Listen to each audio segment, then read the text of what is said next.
क्या आपने कभी सोचा है कि भारत की आजादी की लड़ाई में एक ऐसा योद्धा भी था जिसका नाम इतिहास की किताबों में अक्सर अनदेखा कर दिया गया, जिसने जंगलों से निकलकर सत्ता की नींव हिला दी थी, जिसे उसके लोग भगवान कहते थे, धरती आबा।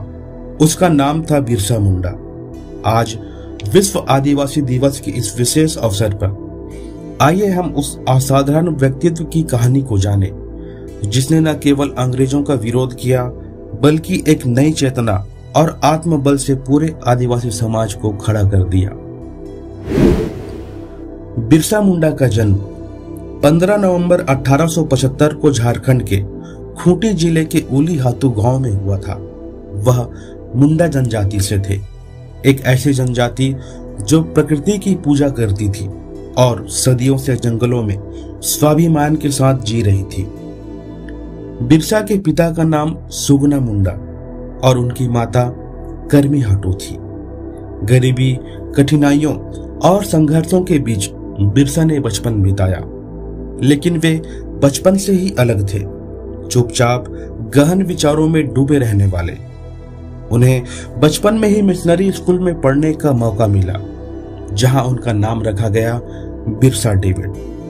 हालांकि उन्होंने जल्द ही ईसाई धर्म छोड़ दिया और अपने आदिवासी मूल धर्म और संस्कृति की ओर लौट आए। उनका मानना था, धर्म वह नहीं जो दूसरों के ऊपर थोप दी जाए, धर्म वह है जो आपकी आत्मा से निकले। बिरसा ने देखा कैसे मिशनरी लोग जंगलों में आकर जनजातियों को ईसाई बना रहे थे, कैसे उनकी जमीनें छीनी जा रही थी, कैसे उन्हें उनके धर्म, भाषा और परंपराओं से अलग किया जा रहा था। यहीं से शुरू हुआ एक अद्भुत आध्यात्मिक परिवर्तन।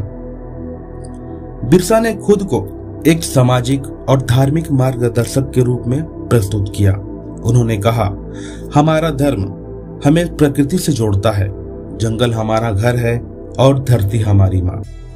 लोगों ने उन्हें धरती आबा कहना शुरू किया, लेकिन वे कहते थे, मैं भगवान नहीं, तुम्हारा साथी हूं, मैं तुम्हें जगाने आया हूं। बिरसा ने आदिवासी समाज को संगठित करना शुरू किया। उन्होंने उन्हें बताया कि उनकी पहचान, संस्कृति और जमीन ही उनका असली स्वाभिमान है।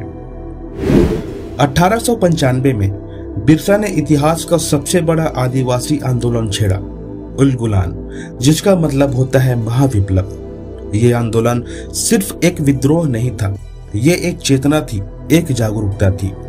बिरसा ने लोगों से कहा, राजा का पोता राजा नहीं रहेगा, अब आदिवासी राजा बनेगा। उन्होंने साहूकारों का विरोध किया, जमींदारों का बहिष्कार किया और ब्रिटिश शासन को सीधी चुनौती दी। हजारों आदिवासी लोग बिरसा के अनुयायी बन गए। उन्होंने ना कोई हथियार उठाया, ना कोई झूठा वादा किया।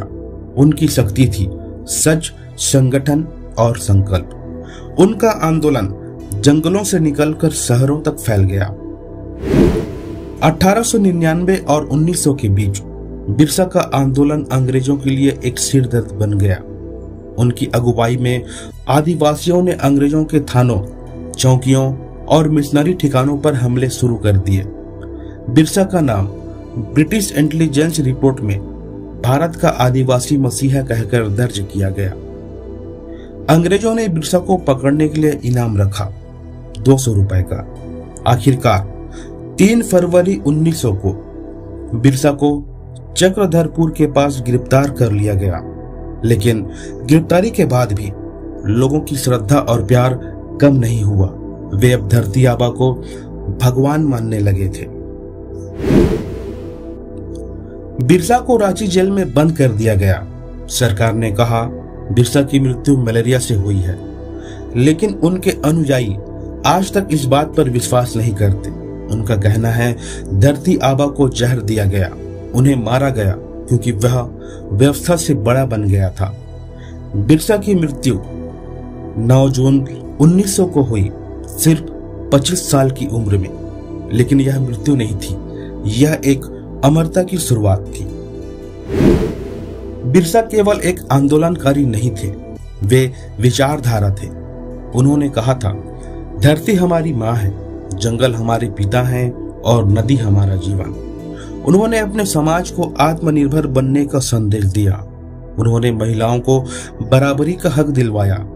उन्होंने अपने धर्म, रीति रिवाजों और बोली की रक्षा की। उनका मानना था आदिवासी समाज को किसी से कम नहीं समझना चाहिए। वे कहते थे, भले ही हम जंगलों में रहते हैं, लेकिन हमारे विचार आकाश जितने ऊंचे हैं। हर साल 9 अगस्त को पूरी दुनिया में विश्व आदिवासी दिवस मनाया जाता है। इसका उद्देश्य है आदिवासी समाज की पहचान, संस्कृति और अधिकारों की रक्षा करना। भारत में इस दिन रैलियां होती हैं, गीत, नृत्य और सांस्कृतिक कार्यक्रम होते हैं। बिरसा मुंडा इस दिवस का सबसे बड़ा प्रतीक है। उनकी जीवन गाथा हर आदिवासी युवा को प्रेरणा देती है। यह दिन हमें याद दिलाता है कि हमारी विविधता ही हमारी असली ताकत है। आज बिरसा मुंडा के नाम पर एयरपोर्ट है, बिरसा मुंडा एयरपोर्ट रांची। विश्वविद्यालय है, बिरसा कृषि विश्वविद्यालय। स्टेडियम है, बिरसा मुंडा स्टेडियम। मूर्तियां हैं, संसद भवन से लेकर गांवों तक योजनाएं हैं जनजातीय कल्याण के लिए। 15 नवंबर को झारखंड स्थापना दिवस के रूप में मनाया जाता है, बिरसा के जन्म दिवस के रूप में। पर क्या आदिवासी समाज आज उतना सशक्त है? नहीं। अब भी उन्हें शिक्षा, स्वास्थ्य और रोजगार के लिए संघर्ष करना पड़ता है। इसलिए हमें बिरसा मुंडा को सिर्फ पूजना नहीं, उनकी विरासत को जीना है। धरती आबा बिरसा मुंडा ने हमें सिखाया कि हम चाहे किसी भी समाज से हों, अगर हमारे भीतर आत्मबल है तो हम दुनिया को बदल सकते हैं। उनकी कहानी कोई पुराना इतिहास नहीं, बल्कि आज भी जिंदा विचार है। इस विश्व आदिवासी दिवस पर आइए हम संकल्प लें। हम अपने अधिकार, अपनी संस्कृति और अपने अस्तित्व की रक्षा करेंगे। हम धरती आबा के सपनों को साकार करेंगे। जय बिरसा मुंडा, जय आदिवासी समाज। तो दोस्तों, उम्मीद करता हूं कि आज का यह वीडियो आप लोगों को पसंद आया होगा। अगर यह वीडियो आप लोगों को पसंद आया तो इस वीडियो को लाइक करें, शेयर करें और हमारे चैनल द फैक्ट ट्रेवल को सब्सक्राइब जरूर करें। तो मिलते हैं इसी प्रकार से एक और नए वीडियो में। तब तक के लिए जय हिंद, वंदे मातरम।